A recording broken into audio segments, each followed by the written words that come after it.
எதிர்பார்த்தபடியே செங்கோட்டையன் இன்று காலை தலைமைச் செயலகம் வந்து சட்டசபை சபாநாயகர் அப்பாவு இடம் தனது எம்எல்ஏ பதவி ராஜினாமா கடிதத்தை வழங்கினார்.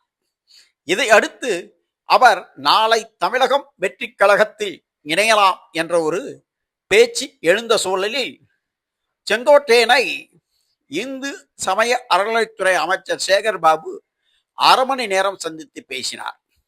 இந்த சந்திப்பு அவரை திமுக பக்கம் திருப்புமா என்ற ஒரு பெரிய கேள்விக்குறியை எழுப்பியுள்ள சூழலில் நிருபர்கள் நீங்கள் தாவேக்காவா திமுகவா என்று எழுப்பிய கேள்விக்கு பதிலெதும் அளிக்காமல் செங்கோட்டையன் புறப்பட்டு சென்றார். தற்பொழுது அவர் திமுகவில் இணைவாரா அல்லது தமிழக வெற்றி கழகத்தில் இணைவாரா என்பதை பொறுத்திருந்துதான் பார்க்க வேண்டும். நாளை எல்லா விஷயங்களும் வெளிச்சத்துக்கு வந்துவிடும்.